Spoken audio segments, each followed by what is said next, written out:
Hello everyone, my name is Harsh और आप देख रहे हैं चैनल गुरुकुल। तो please subscribe to my channel, like करें, शेयर करें वीडियोस, कमेंट करके हमें अपने सजेशंस दें। कोई क्वेश्चन है तो ज़रूर कमेंट बॉक्स में डालें। नोटिफिकेशन तभी मिल पाएगी आपको जब आप बेल आइकन को दबाएंगे, ठीक है। तो चलिए आज का हमारा जो वीडियो है वो स्टार्ट करते हैं। आज का टॉपिक है डिमांड एनालिसिस। जैसे कि हमने पढ़ा था हमारे लास्ट वीडियो में कि डिमांड में जो होती है लॉ ऑफ डिमांड, वो क्या होता है। लॉ ऑफ डिमांड जो है प्राइस और क्वांटिटी डिमांडेड में एक रिलेशनशिप होता है, कीपिंग अदर थिंग्स कांस्टेंट, ठीक है। तो वो हमने पढ़ा था और एक्सेप्शंस पढ़े थे लॉ ऑफ डिमांड के। और जो कर्व है, जो जिसको हम डिमांड कर्व कहते हैं, जो एक ग्राफ में रिप्रेजेंट किया जाता है, उसे वो डाउनवर्ड स्लोपिंग क्यों होता है उसके भी हमने रीजंस समझे थे। इनकम इफेक्ट, आपका substitution effect, law of diminishing marginal utility, ये सारे फैक्टर्स थे जिसकी वजह से जो डिमांड का जो कर्व है वो डाउनवर्ड स्लोपिंग होता है। तो अब हम जो नेक्स्ट हमारा टॉपिक है वो है चेंज इन डिमांड। जैसे कि हम जानते हैं कि हम जब डिमांड हमने स्टार्ट करी तो बहुत सारे फैक्टर्स हमने पढ़े थे। सिर्फ एक प्राइस ही नहीं एक फैक्टर होता है, इसके अलावा भी बहुत सारे फैक्टर्स होते हैं जिसकी वजह से डिमांड में असर आता है। डिमांड जो है बदलती है, ठीक है, इंक्रीज या डिक्रीज होती है। तो उसका जो है दो रीजंस हैं, एक तो प्राइस और एक अदर फैक्टर्स। तो जब प्राइस की वजह से आपका जो डिमांड है वो अगर चेंज होता है तो उसे हम कहते हैं extension and contraction of demand. तो ये जो है, ये टर्म आप समझिए, जब भी डिमांड जो चेंज होती है वो प्राइस की वजह से होती है तो उसे एक्सटेंशन या कॉन्ट्रैक्शन ऑफ डिमांड कहा जाता है, ठीक है। और जो डिमांड है वो किसी भी अदर फैक्टर की वजह से चेंज होती है तो वो क्या कहते हैं, हम उसको इंक्रीज या डिक्रीज इन डिमांड, ठीक है ना। अब इसको थोड़ा सा हम जो है ग्राफिकल रिप्रेजेंटेशन से समझते हैं, देखते हैं क्या ये कहना चाह रहे हैं। तो देखिए, ये एक ग्राफ है। एक मान लेते हैं कि एक तरफ प्राइस है और एक तरफ डिमांड है।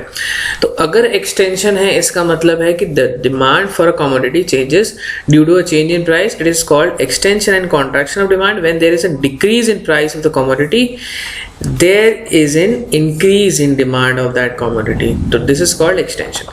अगर प्राइस घटेगा, यहाँ से यहाँ देखिए मूवमेंट जो दिखा रहा है वो यहाँ से यहाँ, मतलब प्राइस जो है लो हो गया तो डिमांड भी आपकी बढ़ गई, ठीक है ना। तो ये जो मूवमेंट है वो आपका इस तरफ हुआ, ठीक है ना। तो डिमांड आपकी बढ़ी, तो इसे कहते हैं एक्सटेंशन, मतलब बढ़ गई demand, extension of demand.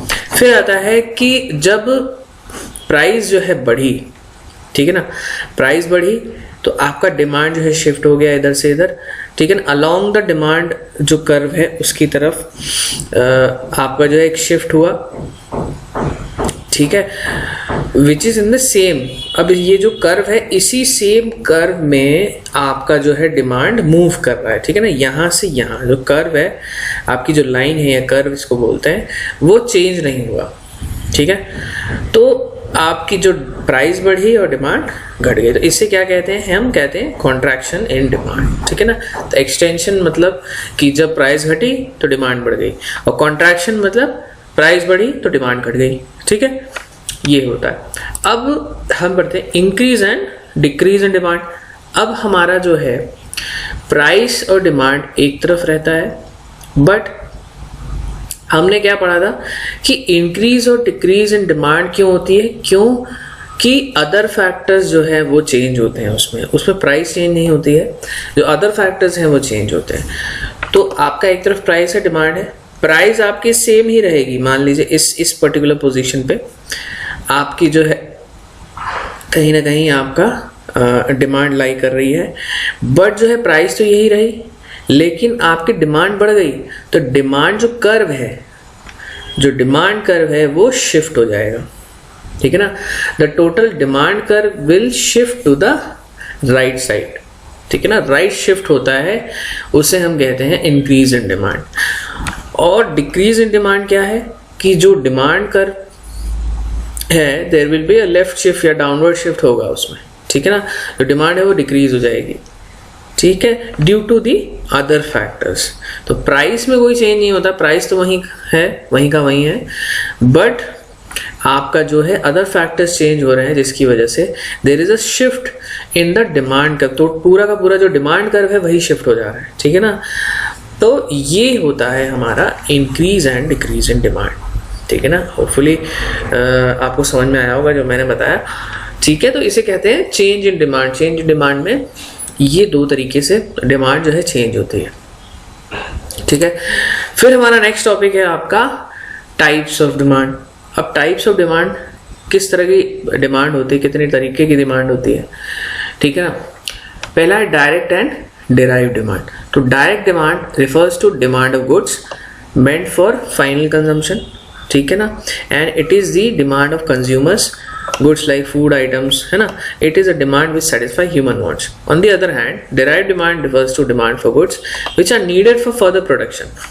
It is the demand for producers goods, ठीक है, like industrial raw material machine. तो डिमांड भी अलग अलग तरीके की होती है। तो पहली जो क्लासिफिकेशन है वो है डायरेक्ट एंड डिराइव्ड डिमांड। तो डायरेक्ट डिमांड में ये कहा गया है कि जो भी फाइनल कंजम्पशन के लिए जो गुड्स यूज होते हैं वो आपके, जिसे हम कंज्यूमर गुड्स भी कहते हैं, वो डायरेक्ट डिमांड में आते हैं। उस तरह की जो डिमांड होती है वो डायरेक्ट डिमांड होती है, ठीक है ना। उस डिमांड को हम डायरेक्ट डिमांड मानते हैं। और जो भी प्रोडक्ट किसी और प्रोडक्ट को यूज लेने के लिए, ठीक है ना, इसका मतलब कि किसी और प्रोडक्ट को प्रोड्यूस करने के लिए उसमें लगता है, ठीक है ना, या उसमें यूज होता है, तो उस प्रोडक्ट को हम क्या कहते हैं, प्रोड्यूसर्स गुड्स कहते हैं। और वो जो डिमांड, उस प्रोडक्ट की जो डिमांड होती है वो डिराइव्ड डिमांड होती है। लेट्स टेक एन एग्जांपल, ठीक है ना। हम लेते हैं पेट्रोल, ठीक है ना, पेट्रोल डीजल है। तो पेट्रोल डीजल जो बिकता है उसकी जो डिमांड है पेट्रोल या डीजल की, वो डायरेक्ट डिमांड है, ठीक है ना, क्योंकि वो जो फाइनल कंज्यूमर है वो खरीद रहा है, आप हम जैसे लोग पैसे देके खरीद रहे हैं अपने कंजम्पशन के लिए, ठीक है। बट जो पेट्रोल और डीजल किससे बनता है, क्रूड ऑयल से, ठीक है। तो क्रूड ऑयल की जो खपत है या क्रूड ऑयल की जो परचेज है वो कंपनीज करती हैं, ठीक है ना। तो क्रूड ऑयल की जो डिमांड है वो फाइनल कंजम्पशन के लिए नहीं है, वो किस लिए है, वो पेट्रोल या डीजल को बनाने के लिए हम वो क्रूड ऑयल को खरीद रहे हैं। तो उस क्रूड ऑयल की जो आपकी डिमांड है उसे डिराइव्ड डिमांड कहते हैं, ठीक है ना। तो ये आपका पहला क्लासिफिकेशन, ठीक है। अब आता है जॉइंट एंड कंपोजिट डिमांड। अब जॉइंट क्या कहती है, two and more goods are said to be jointly demanded when they must be consumed together to provide a given level of satisfaction. Some examples are car, fuel, compact disc and CD. On the other hand, composite demand refers to a good that has multiple purposes and satisfies different needs. अब देखिए joint और composite, joint demand मतलब क्या होता है कि हम जो है एक साथ दो प्रोडक्ट खरीदते हैं या कॉम्प्लीमेंट्री गुड्स या एक साथ कॉम्प्लीमेंट्री गुड्स हम कह सकते हैं उनको। जो कॉम्प्लीमेंट्री गुड्स होते हैं उन्हें हम साथ खरीदते हैं ताकि वो एक साथ ही यूज़ किए जाते हैं, ठीक है ना, एक साथ ही यूज़ किए जाते हैं। जैसे कार फ्यूल है, सीडी जो ड्राइवर है या सीडी आपका डीवीडी प्लेयर है उसके लिए आपको डीवीडी चाहिए। तो ये जो दो कॉम्प्लीमेंट्री गुड्स होते हैं उसे उनकी डिमांड को हम कहते हैं जॉइंट डिमांड, ठीक है ना। और जो कंपोजिट डिमांड होती है which refers to the multiple purposes and satisfies different needs. The demand for power is composite and it is used for several purposes. एक जो composite demand होती है वो एक प्रोडक्ट कई जगहों पे यूज होता है, ठीक है ना, उसके मल्टीपल पर्पसेस होते हैं, ठीक है ना, मल्टीपल जगह पे वो यूज हो सकता है। जैसे मैंने लास्ट वीडियो में आपको एग्जाम्पल दिया था वाटर, ठीक है। तो ये जो है ये एक क्लासिफिकेशन है, ठीक है ना। जॉइंट डिमांड मतलब कि जो दो कॉम्प्लीमेंट्री गुड्स हैं जो एक साथ यूज किए जाते हैं, ठीक है ना, ठीक है ना। जैसे चीनी और चाय, ठीक है ना, चीनी और चाय अपना हो गया, दूध हो गया, तो ये कॉम्प्लीमेंट्री गुड्स हैं, ठीक है ना। अब जो भी आपका एक कॉम्पोजिट डिमांड है, जैसे कि मैंने कहा आपको वाटर, ठीक है ना, तो उसकी क्या है, बहुत सारे यूज है, तो वो क्या होती है, वो कॉम्पोजिट डिमांड होती है, ठीक है ना। तो ये एक तरह का क्लासिफिकेशन है। फिर आता है अपना कॉम्पिटिटिव एंड कॉम्प्लीमेंट्री डिमांड। अब ये समझते हैं। Competitive demand is a demand for product that are competing for sales. People can substitute one competing product for another. If the demand for one product increases, demand for its competitor will decrease. देखिए, competitive मतलब हो गया कि हम competition में किसी के साथ, ठीक है ना। तो एक ही प्रोडक्ट दो कंपनी का हम मान सकते हैं कि वो कॉम्पिटिटिव प्रोडक्ट है, या हम ये मान सकते हैं कि जो सब्सटीट्यूट प्रोडक्ट्स हैं उसे हम कॉम्पिटिटिव प्रोडक्ट कह सकते हैं, जैसे T and coffee, Pepsi, Coke, ठीक है ना। ये जो सिमिलर काइंड ऑफ प्रोडक्ट्स हैं जो कि सिमिलर यूटिलिटी देते हैं, ठीक है ना, सिमिलर यूजेस हैं उनके, वो जो है वो कॉम्पिटिटिव प्रोडक्ट्स होते हैं, या हम उसको सब्सटीट्यूट प्रोडक्ट भी कह सकते हैं। और उनकी जो डिमांड होती है वो इन्वर्सली प्रोपोर्शनल होती है। अगर एक का प्राइस बढ़ेगा तो दूसरे की डिमांड बढ़ जाएगी, एक का प्राइस अगर घटेगा तो दूसरे की डिमांड जो है घट जाएगी। तो ये जो होता है वो होता है, और इन प्रोडक्ट्स की जो डिमांड होती है वो कॉम्पिटिटिव डिमांड हम कहते हैं उसको। अब कॉम्प्लीमेंट्री डिमांड क्या होती है, जैसे मैंने बताया था आपको, कॉम्प्लीमेंट्री जो गुड्स होते हैं, ठीक है ना। तो जैसे हमने ऊपर भी पढ़ा कि कार और फ्यूल जो है वो कॉम्प्लीमेंट्री गुड्स है, ठीक है ना। तो वो बेसिकली एक दूसरे को कॉम्प्लीमेंट करते हैं। इसका मतलब है कि अगर एक की डिमांड बढ़ेगी तो दूसरे की भी डिमांड बढ़ती है। तो इस तरह की जो डिमांड होती है वो उसे हम कॉम्प्लीमेंट्री डिमांड कहते हैं, ठीक है ना। दो कॉम्प्लीमेंट्री गुड्स की जो डिमांड होती है वो कॉम्प्लीमेंट्री डिमांड होती है, और दो सब्स्टिट्यूट गुड्स की जो डिमांड होती है उसे हम कॉम्पिटिटिव डिमांड कहते हैं, ठीक है। अब आता है हमारा price, income and cross demand, ठीक है ना। अलग तरह का ये सारी क्लासिफिकेशंस हैं अलग अलग तरह के, ठीक है। अब देखिए, it indicates the relationship between price and demand, ठीक है ना। It refers to various quantities of commodity which the consumer will buy at a particular time in a particular price, ठीक है ना। जैसे ही प्राइस और डिमांड का जो रिलेशन होता है वो प्राइस डिमांड होती है, ठीक है ना। अगेन अब आता है हमारा on the other hand income demand. Income demand क्या होती है?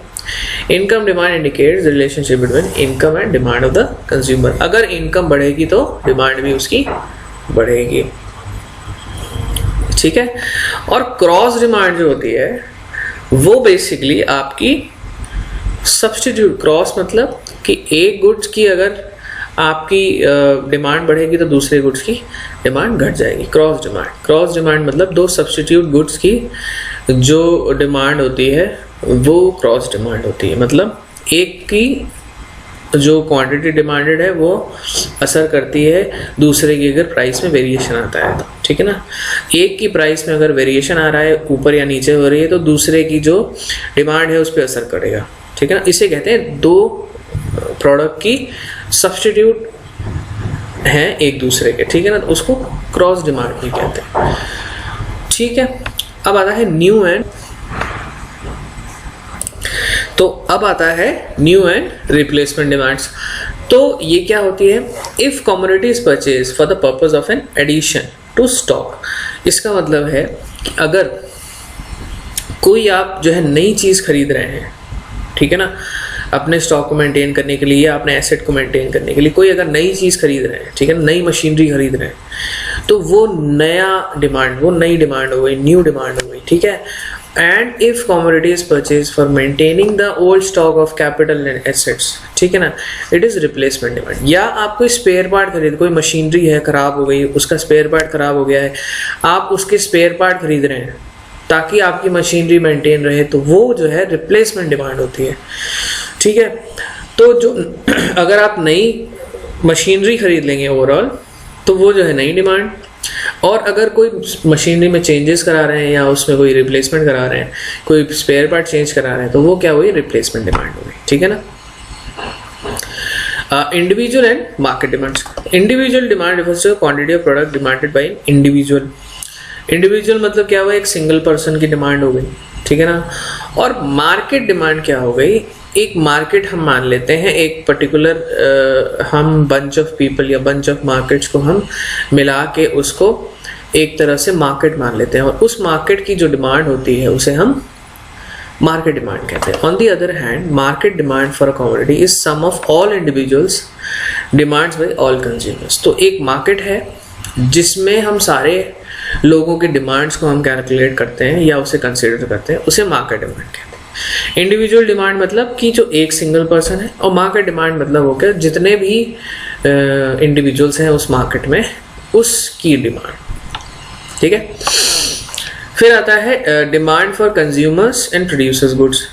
अब ये तो हमने पढ़ा था पहले, ठीक है ना, सिमिलर चीज़ हमने पढ़ी थी।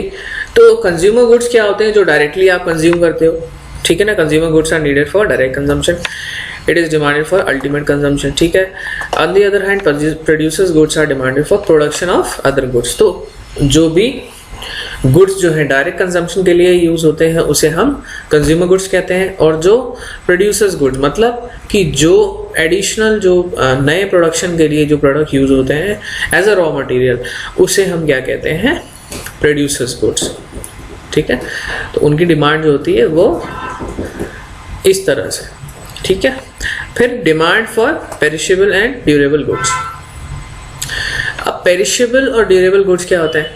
पेरिशेबल मतलब ये होते हैं कि जो जनरली रेगुलर यूज के होते हैं और जल्दी खराब हो जाते हैं, उसे आप स्टोर नहीं कर सकते, ठीक है ना। Perishable goods are those who can not be stored for a longer period of time, such as आपका हो गया फ्रूट्स हो गए, वेजिटेबल्स हो गए, आपका दूध हो गया। तो ये सारी जो ईटेबल्स होते हैं, ठीक है ना, जो बहुत ज़्यादा लंबे समय तक नहीं चलते हैं, तो वो क्या होते हैं? पेरिशेबल गुड्स होते हैं। और ड्यूरेबल गुड्स जो होते हैं, जो आप जो है रिपीटेडली आप नहीं खरीदते हो और जो है बहुत लंबे समय तक चलते हैं, जैसे आपके जो है इलेक्ट्रॉनिक्स होते हैं, शूज़ होते हैं, क्लोथ्स होते हैं, ये क्या होते हैं? ये ड्यूरेबल गुड्स होते हैं जो लंबे समय तक चलते हैं, ठीक है ना। तो इनकी इंडिविजुअल अपनी अपनी तरह की डिमांड्स होती हैं, ठीक है। तो ये थे टाइप्स ऑफ डिमांड हमारे, ठीक है गाइस। तो आज का हमारा वीडियो यही ख़त्म होता है। आई होप आपको समझ में आया होगा। हम पूरी अच्छे तरीके से समझाने की कोशिश करते हैं, सिंपलेस्ट वे में मैं एक्सप्लेन करने की कोशिश करता हूँ ताकि आपको समझ में आए। फिर भी अगर आपके कोई सजेशंस हैं, कोई कमेंट है, कोई आपके व्यूज़ हैं, तो ज़रूर हमें बताएं, हम कोशिश करेंगे उनको रिजॉल्व करने की, उसे कंसिडर करने की, ठीक है ना। तो एक बार फिर से thank you so much. Subscribe करिए, लाइक करिए, शेयर करिए, और see you in the next video.